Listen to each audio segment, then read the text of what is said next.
이번에 폐암 진단 받으시고 좀 어떤 생각이 드셨어요? 그냥 막막했죠. 나한테 왜 이런 일이 두 번씩이나 생길까. 식사 후 산책을 나섰던 김호봉 씨. 그런데 집으로 돌아와 담배 한 대를 꺼내 들었습니다. 사실 김호봉 씨는 아직 담배를 끊지 못했습니다.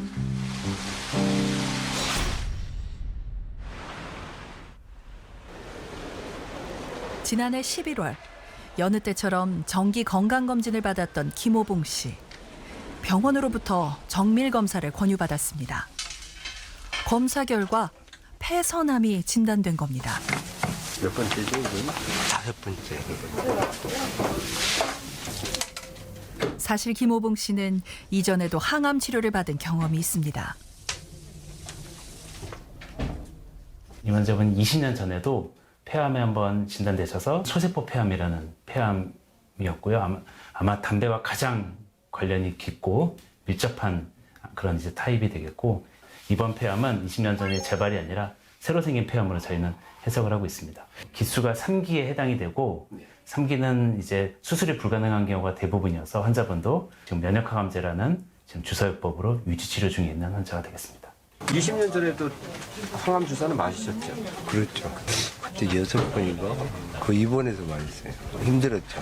머리 다 빠지고. 첫 번째 폐암 완치 후 한동안은 금연을 유지했지만 얼마 못 가 다시 담배를 피우기 시작했습니다.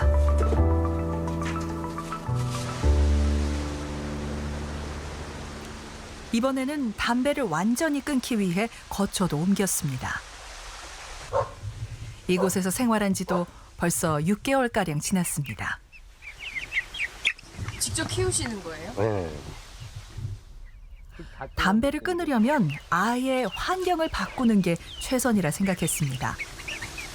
친구가 전에 이쪽에 좀 농막 하나 지어놓은 거 있다고 그래서 몸이 좀 안 좋다고 그랬더니 흔쾌히 오라고 그래서 그냥 여기서 지내고 있습니다. 스스로 해결해야 하고 불편한 것들도 많지만 금연을 위한 본인의 선택입니다. 평소에는 거르기 일쑤였던 식사도 꼬박꼬박 챙깁니다. 원래 남자들은 잘 먹어야 되니까 그 밥이라도 잘 찌질 때 잘 챙겨 먹고 있어요. 달걀 하나 부쳐내면 식사 준비는 끝. 아무래도 차려준 밥이 좋죠. 차려서 먹으려고 하면 힘들고.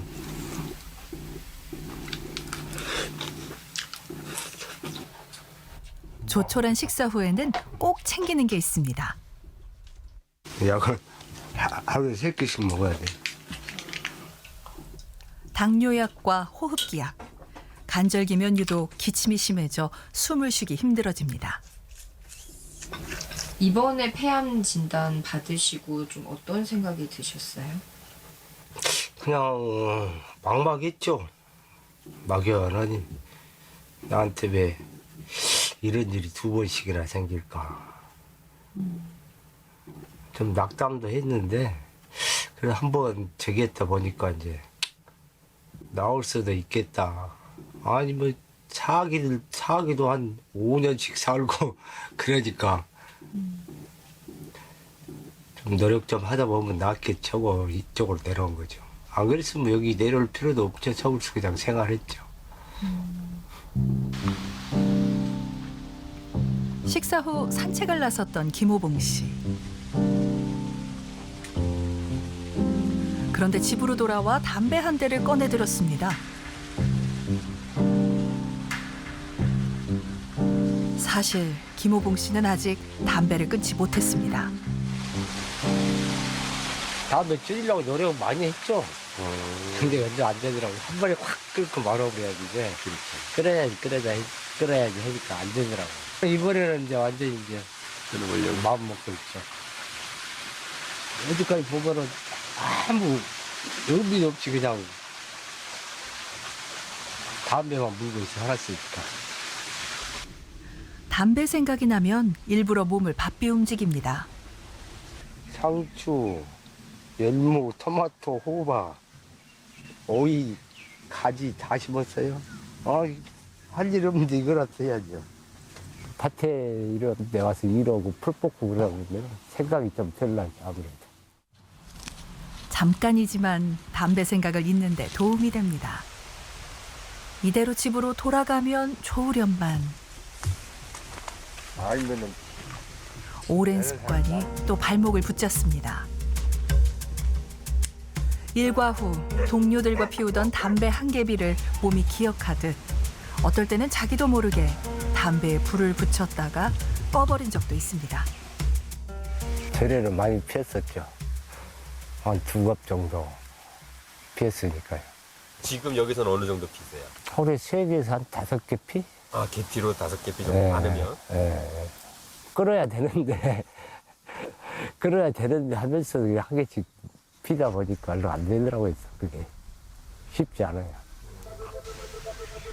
하루 2갑을 피우던 때와 비교하면 절반도 안 되게 줄인 흡연량. 하지만 더는 진도가 나가질 않습니다. 담배를 끊기 힘든 이유는 중독 물질인 니코틴 때문입니다.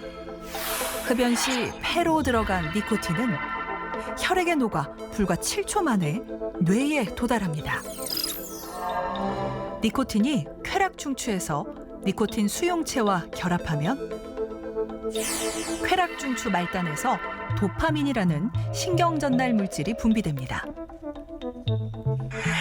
도파민은 쾌감 호르몬으로 즐거움과 행복감을 불러오지만 그 효과는 일시적입니다. 불과 20-30분 만에 쾌감은 거의 사라지고 다시 흡연 욕구를 불러오게 됩니다.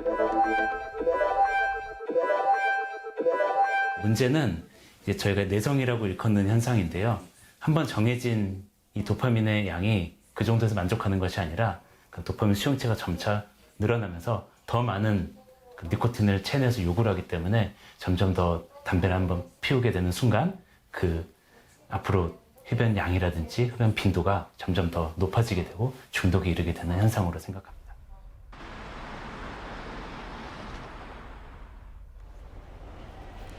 삼 3주마다 찾는 병원. 김호봉 씨는 아직 금연하지 못했습니다.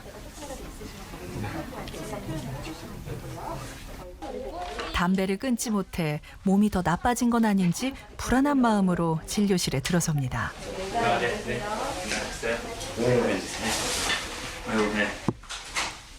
주사 맞고 나서 몸에 변화가 좀 새로운 게 나타나셨나요? 그대로 같아요. 당뇨 관리를 잘 하셔야 되고 다행히 상태가 나빠지진 않았지만 하루라도 빨리 담배를 끊어야 합니다. 이게 담배가 폐암을 일으키는 것뿐만이 아니라 전혀 치료 과정 중에서도 지속된 흡연이 문제를 일으키게 됩니다.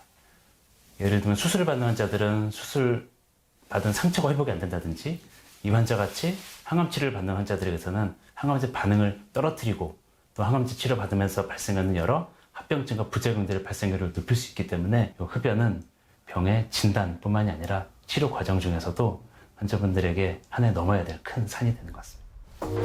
그러면 이제 필히 해야죠. 이번엔 정말 성공할 수 있을까요? 네, 이 담배 중독성 보니까 어마어마한데요. 박 기자님, 이 담배 중독성을 어느 수준으로 좀 비견하면 딱 좋을까요? 흔히 이 금연에 성공한 사람은 독하다. 또 담배는 끊는 게 아니라 평생 참는 거다. 이렇게 흔히들 말하는데요. 맞아요. 그만큼 이 흡연이 중독성이 심각하다는 어떤 그런 뜻일 텐데요. 사실 실제로 이 세계보건기구 WHO는요, 담배를 마약류로 분류를 했고요.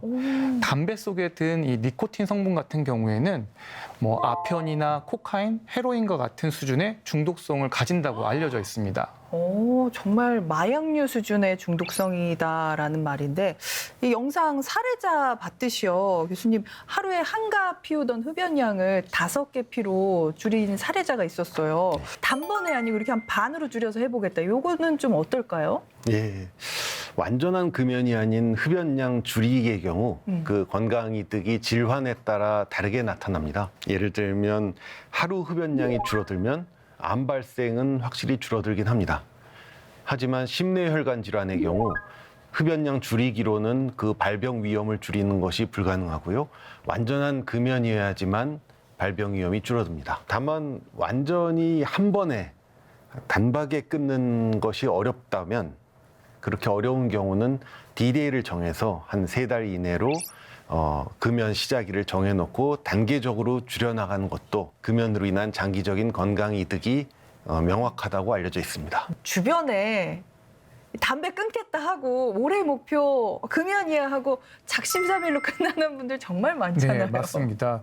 사실 이 금연했다고 해도 흡연에 대한 유혹은 상당히 크다고 하는데요.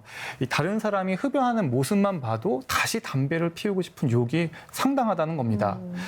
담배의 중독성이 얼마나 독하냐면요. 국립암센터에서 암 환자 한 4만여 명을 조사한 적이 있었는데요.